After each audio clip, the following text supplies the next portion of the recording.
Hello friends, আসসালামু আলাইকুম। সবাই কেমন আছেন? আশা করি সবাই ভালো আছেন। প্রথমে আমি 1 কেজি দুধ জাল দিয়ে নিচ্ছি। দিয়েছি দারচিনি, গরম মশলার ফল।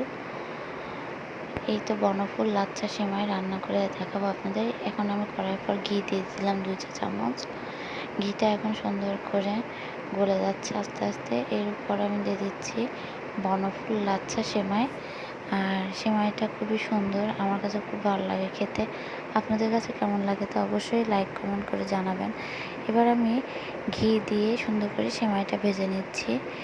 আর ভাজা হয়ে গেলে আমি যে দুধটা জাল দিয়েছি দুধের ভেতরে আমি দিয়ে দেবো। দুধটা অনেক ঘন করে জাল দিয়েছি। আর দেখুন সেমাইটাও লাল লাল করে ভাজে নিয়েছি। এবার দেখুন দুধটা আমি 1 কেজি দুধ শুকায়ে 1 পর মতো করেছি, যাতে একদম ক্রিমি হয়। একদম এতটা ক্রিম হয়েছে কি বলবো, খেতে এতটা দারুণ মজা হয়েছিল। আপনারাও চাইলে এভাবে বাসায় সহজে সেমাই বানিয়ে খেতে পারেন এবং আপনার প্রিয়জনকেও এভাবে সেমাই বানিয়ে খাওয়াতে পারবেন। আর দেখুন আমি সেমাইটা কীভাবে রান্না করলাম, আজকে আপনাদের সাথে শেয়ার করলাম সেমাই রান্না। সেমাই কীভাবে রান্না করে, ঈদের লাচ্ছা সেমাই। আশা করি আপনাদের কাছেও ভালো লাগবে। আর দেখুন আমি সেমাই ভাজা হয়ে যাওয়ার পরে সুন্দর করে নেড়ে চেড়ে নিচ্ছি। হ্যাঁ, আমি চিনি দিয়েছিলাম 3 থেকে 4 কাপের পরিমাণ। আপনারা যে যেমন মিষ্টি খান সেভাবেই আপনারা মিষ্টি দিবেন।